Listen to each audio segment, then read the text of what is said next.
পটল দিয়েও যে এত মজাদার নাস্তা হয় না দেখলে তো পুরো মিস। বাড়িতে হঠাৎ গেস্ট চলে আসলে নাস্তা দেওয়ার মতো কোনো কিছু না থাকলে বাড়িতে যদি থাকে মাত্র এই সবজি তাহলে আর কোনো টেনশনই নেই।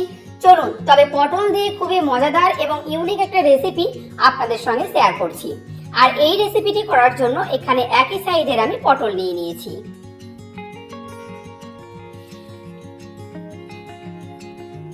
একটা আমি পাত্র নিয়ে নিয়েছি। এবার পটলগুলোকে জল দিয়ে 4-5 বার মতো আমি ওয়াশ করে নেব। বন্ধুরা, আমার ভিডিওটি যদি তোমাদের ভালো লেগে থাকে তাহলে অবশ্যই একটা লাইক, কমেন্ট, সাবস্ক্রাইব করে পাশে থেকো।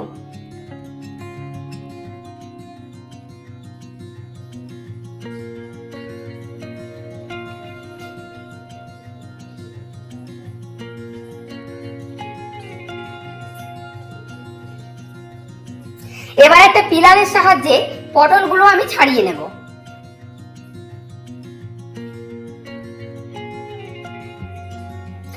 তবে কিছু কিছু পটলের খোসাটা আমি পুরোটা ছাড়াবো, আর কিছু কিছু পটলের খোসাটা আমি পুরোটা ছাড়াবো না।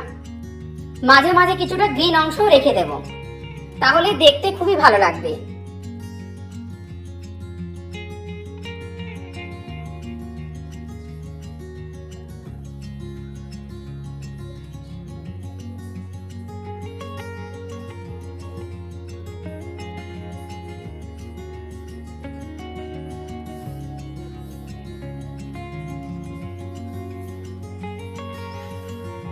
আমি এইভাবে গ্রিন অংশ রেখে দিয়েছি।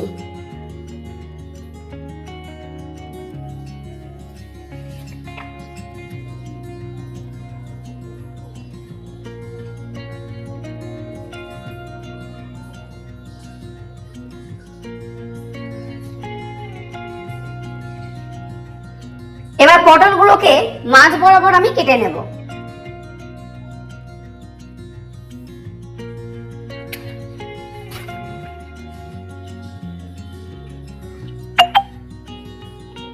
পটলের একটা অংশ নিয়ে এক সাইডটা চেপে ধরে অন্য সাইডের অংশ থেকে আমি কেটে নিয়ে আসব। কিভাবে কেটে নিচ্ছি আপনারা দেখে বুঝে নেবেন। পিছনের অংশটা কিন্তু আমি পুরোটা আলাদা করে ফেলছি না। দেখো বন্ধুরা কিভাবে আমি কেটে নিয়েছি। বাচ্চারা অনেক সময় সবজি খেতে চায় না, তাই বাচ্চাদের জন্য এরকম ধরনের একটা স্ন্যাক্স আপনারা বাড়িতে বানিয়ে দিতেই পারেন। দেখবেন আপনার বাচ্চারা অনেক খুশি হবে। বাচ্চারা যেহেতু অনেক কালারফুল পছন্দ করে, তো এইরকম ফুলের আকৃতি করে এইরকম ভাবে একটা স্ন্যাক্স যদি বানিয়ে দেন বাচ্চাদের সামনে, দেখবেন বাচ্চারা অনেক অনেক খুশি হবে।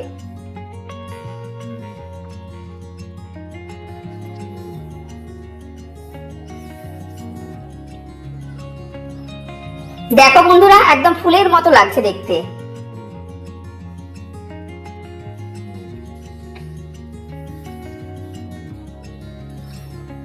এবার আমি একটা ব্যাটার তৈরি করে নেব।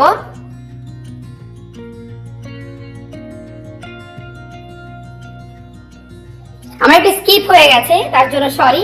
আমি এখানে বেসন দিয়েছি পরিমাণ মতো, আর 2 চামচ মতো চালের গুঁড়ো দিয়েছি, একটু সামান্য নুন দিয়েছি, আর হলুদের গুঁড়ো আর জিরের গুঁড়ো আর সামান্য একটু লাল লঙ্কা গুঁড়ো দিয়ে ভালো করে অল্প অল্প জল দিয়ে আমি একটা ব্যাটার তৈরি করে নিয়েছি। অবশ্যই বন্ধুরা ব্যাটারটা খুব যেন পাতলাও না হয়ে যায়, আবার খুব যেন গাঢ়ও না হয়ে যায়। আমি দেখো অল্প অল্প জল দিয়ে একটা ব্যাটার তৈরি করে নিচ্ছি। আমি একটা স্পুন দিয়ে দেখিয়ে দিচ্ছি, ঠিক এইরকম হবে ব্যাটারটা।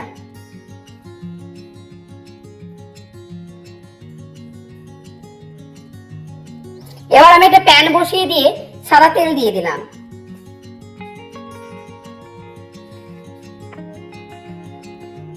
এবার পটলগুলো তুলে 5-7 সেকেন্ডের মতো এভাবে রাখবেন, এক্সট্রা ব্যাটারগুলো পটলের গা থেকে যেন ঝরে যায়। পটলটা দেওয়ার সময় একটু চেপে দেবেন যাতে পটলগুলি ফুলের মতো ছড়িয়ে যায়। খেয়াল রাখতে হবে একটার সাথে আরেকটা যেন না লেগে যায়।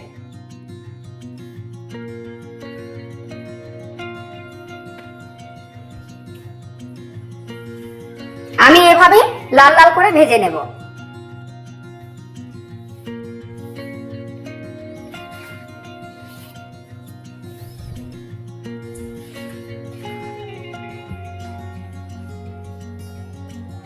সেম প্রসেসে পরবর্তী পটলগুলো আমি ভেজে নেব।